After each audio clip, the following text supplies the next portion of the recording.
সুশীল চন্দ্র বসু পরম প্রেমময় শ্রী ঠাকুর অনুকূলচন্দ্র যাকে জাতিস্বর গবেষণার অনুমতি দিয়েছিল।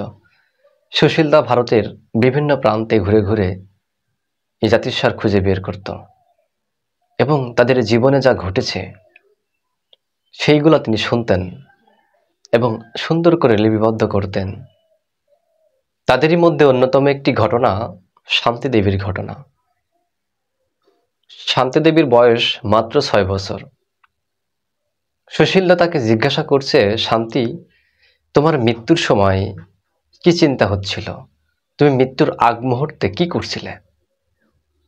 6 বছরের শান্তি বলছে, আমি মৃত্যুর আগ দিয়ে ভগবানের নাম করছিলাম, নাম জপ করছিলাম এবং এই নাম জপ করতে করতে হঠাৎ করে আমি দেখি আমার চারিদিক অন্ধকার হয়ে গেল।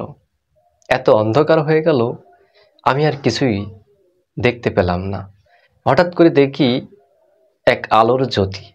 সেই আলোর জ্যোতির মধ্যে আমি ভগবান শ্রীকৃষ্ণকে দেখতে পেলাম। সুশীলদা জিজ্ঞাসা করছে, তারপর কি হলো? শান্তি বলছে, তারপর দেখি একটা বাটির উপরে, একটা বস্তুর উপরে আমাকে বসানো হলো। 4 জনে ধরে আমাকে ঊর্ধ্বলোকে নিয়ে যাওয়া হচ্ছে। আমাকে প্রথম স্তরে নিয়ে যাওয়া হলো। প্রথম স্তরে যখন আমাকে নিয়ে যাওয়া হলো, তখন প্রথম স্তরে যারা আছে তারা সবাই বলতে শুরু করলো, ইনার স্থান আরো ঊর্ধ্বে। আমাকে দ্বিতীয় স্তরে নিয়ে যাওয়া হলো। দ্বিতীয় স্তরে যারা আছে তারাও একই কথা বলল। এইভাবে তৃতীয় স্তর, সর্বশেষ আমাকে চতুর্থ স্তরে নিয়ে যাওয়া হয়েছিল। যখন আমাকে নিয়ে যাওয়া হলো তখন দেখি ভগবান শ্রীকৃষ্ণ আমার খতিয়ান দেখে বলছে, ইনার আর একবার জন্ম হবে। সেটি হচ্ছে দিল্লিতে। এ শান্তির আগের জন্ম ছিল মথুরাতে। তিনি বলছেন যে ইনার আর একবার জন্ম হবে, সেটা হচ্ছে দিল্লিতে শান্তি দেবী রূপে। তখন খতিয়ান দেখে আমার এই বিষয়গুলো বলে দেওয়া হলো। তারপর আমি দেখি আমার মৃত্যুর আগ মুহূর্তে যেমন অন্ধকার হয়ে গেল, ঠিক সেরকম অন্ধকার হয়ে গেল আবার।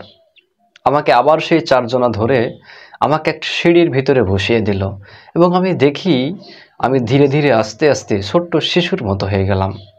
আমি দেখছি মাতৃগর্ভে প্রবেশ করছি এবং ওই মাতৃগর্ভে যখন আমি ঢুকছি তখনও নাম করছি, মাতৃগর্ভে থাকাকালীনও নাম করছি। আমি যখন আবার ভূমিষ্ঠ হলাম, আবার যখন জন্ম নিলাম শান্তি দেবী রূপে, তখনও আমি নাম করছি। এই যে শান্তি দেবীর একটি বাস্তব ঘটনা, একেবারে যেটা আপনারা গুগল করলে পেয়ে যাবেন, ইন্টারনেটে সার্চ করলে পেয়ে যাবেন।